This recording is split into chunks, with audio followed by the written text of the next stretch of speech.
How you doing today, folks? So first off, welcome to the channel. If you enjoyed the content, please like and subscribe, give it a big old fat thumbs up, comment, and join this amazing community that we are slowly but surely building up. I talk to you guys on a pretty much a regular basis, and it's absolutely fantastic.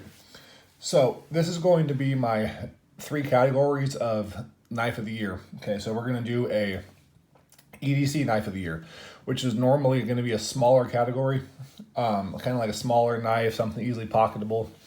We're going to do a hard use, which are going to be big, beefy folders, or things that are just genuinely designed for hard use or not designed for hard use, and I've hard used the shit out of them, and they've held up wonderfully. The final one is going to be slip joints.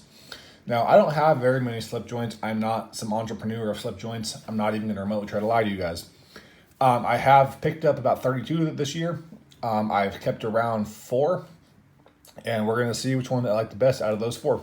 Because the other ones were sold for one reason or another. Either way, they can stick around. These 4 have. So there you go. So that's the introduction. We're going to start off with the hard use category. So we have several knives here.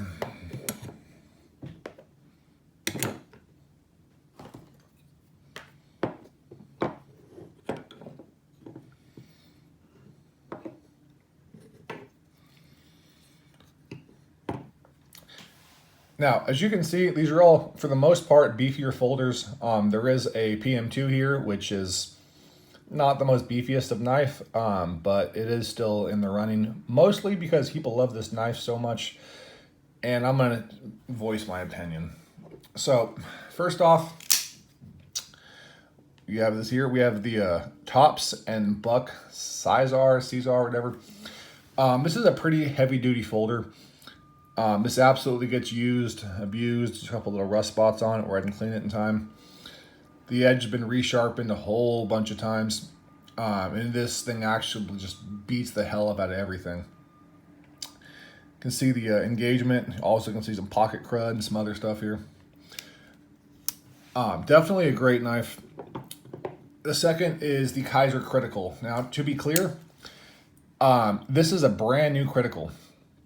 The one I use for my hard use is currently out to a subscriber. And then this is going to be traded for a tool. The third one we have is the Custom Knife Factory Muscle. This is one of the very few flippers I have. I'm not a huge fan of flippers, but this piece is just so fantastically well done that I don't know, man, like it just sticks around no matter what I do.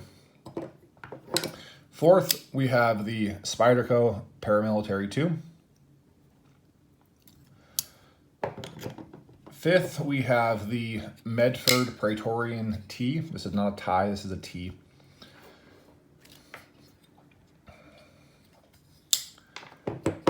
And finally, we have the Chris Reeve 21 Large Sebenza. This is in red micarta, kind of a wine red micarta. Also got a machined titanium pocket clip coming soon for this with the micarta inlay. Owned quite a few Spenzas over the years, quite a few Chris Reeves knives over the years. This one is absolutely incredible. So, first things first, I'm gonna piss some people off. For hard use, this knife is fucking terrible. It is not ergonomic enough. It has hot spots all over the place. The more you start hard using this knife, the more you will see how royally fucked off your hand gets. It's hot spots. It has blisters all over it. It's just a genuinely bad knife for hard use. A lot of people swear by this. It's my personal opinion. This is my opinion, to be clear, that the people who swear by this knife for hard use don't actually use it for hard use. It's just not the best idea. The compression lock isn't the strongest thing in the world, so you can definitely make it fail. It's still a strong lock, but we're talking about hard use here. We're talking about beating the shit out of your knife. For that, this does not work for me. On top of that, the ergonomics are poor. The next one we're going to take out is going to be this. Now, I want to make this very clear.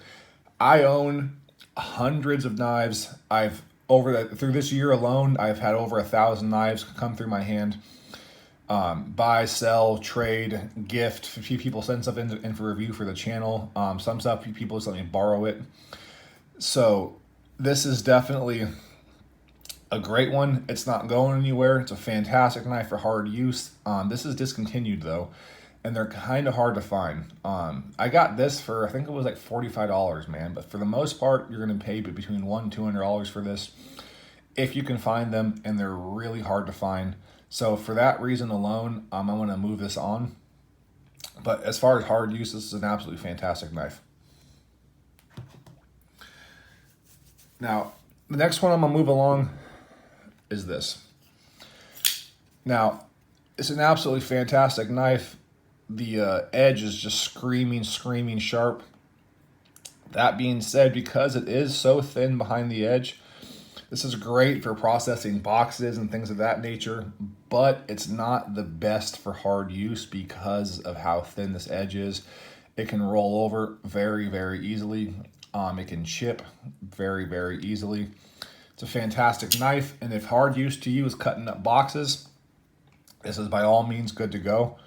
But if hard use to you is prying, if hard use to you is just beating the shit out of your knife, when I say hard use, man, I really and genuinely mean hard use. I'm talking about prying things open. I've literally cut through doors with these things. I've done a whole bunch of different stuff in order to really test the ergonomics and everything else of these knives. I'm going to be getting a actual camera rig pretty soon here. I'm going to start recording those tests instead of just telling you about them, because it's probably way more interesting to watch me sweat, swear, and cuss through something, and then just me telling you about it for 30 seconds. So that'll be coming pretty soon. Now, as far as a flipper knife, this is my favorite of the year by far. If I had a category for flippers only, which I don't, because I probably own 3 flippers in my entire collection, this would win hands down. This is also discontinued. This is a custom knife factory knife, which means they do limited runs and then they stop production entirely. So this is very hard to get. If you can get it, it's going to be between $300 to $500, even though it did not cost that much originally, but you know, the market price dictates what it dictates. This is also a custom finish, so it won't look like this. But if you can get one, it's an absolutely fantastic knife. This is a Tashi Barusha design. Amazing action. It's absolutely incredible. So that leaves us with the Medford Praetorian T, the Kizer Critical, and the Chris Reeves Sebenza 21. Now, the first thing I'm going to move out is probably going to piss some people off, but I love this knife. If I'm being completely honest with you guys, I haven't had it long enough to really be able to put it in this category for hard use. But I do want to make very clear, this knife is absolutely a worker. I have had Sebenzas before. They cut fantastically. Excuse me, can't even talk. Chris Reeves does his S35VN kind of soft. So rather than chip, it rolls, and then it's very easy to resharpen. So these things are all great identifiers for a hard use knife. But this in particular model I've had for about almost a month. And I really just can't sit there and say, oh yeah, this is a hard use knife. I beat the shit out of it. I beat the shit out of other Sebenzas. Would other Sebenzas win out of these two? Honestly, no. But they are fantastic knives. This is a $550 knife. If you're okay with beating up a $550 knife, then by all means, this is for you. But if not, probably not. Either way, this is a great EDC choice and a fantastic knife in general.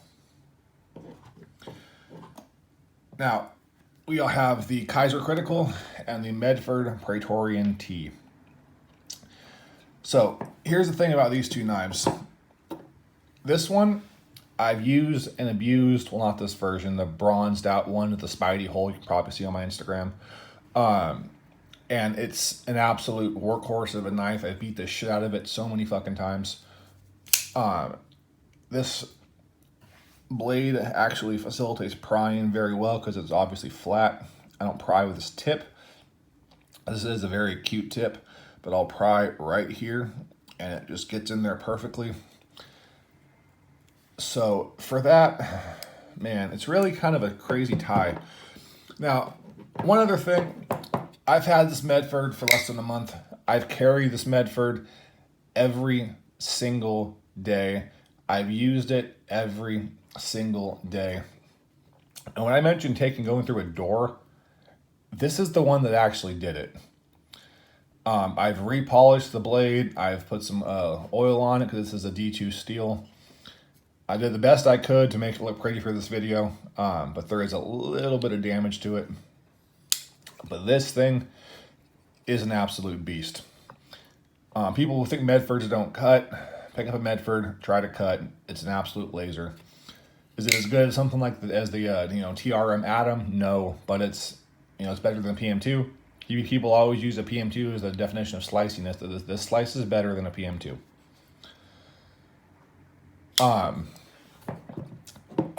So the one that I've used a whole bunch and I've loved a whole bunch, or the one that I got recently but has impressed me in so many ways.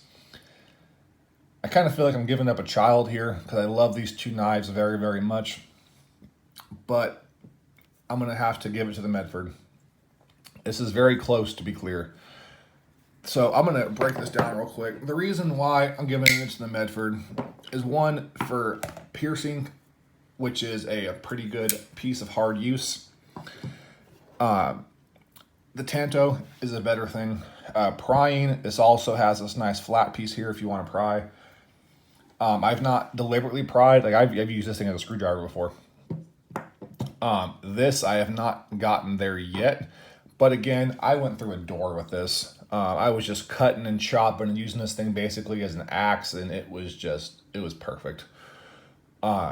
There's no real hot spots on it except for this jimping here.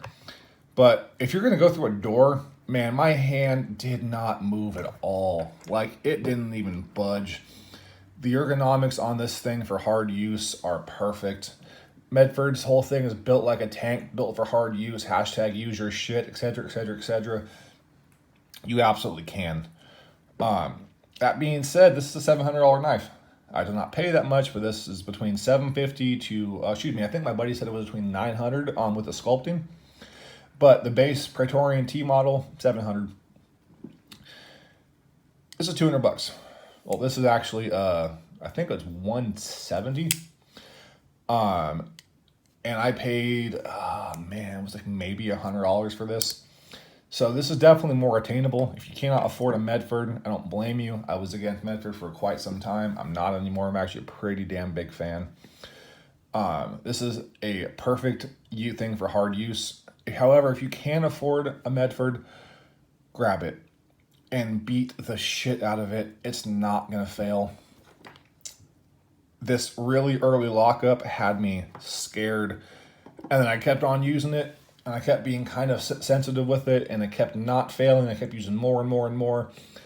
At one point in time, I put on like the cut-resistant gloves, so if it did fail, it would at least not gash open my finger too bad.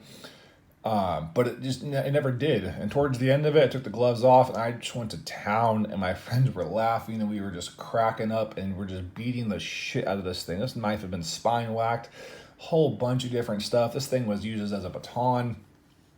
These knives are incredible. And spoiler alert, I got a few more coming real soon because I am definitely a Medford fan. So if you can't afford a Medford, this is definitely a good to go, amazing knife for hard use. It's also a pretty damn good looking knife. But the winner is the Medford Praetorian T.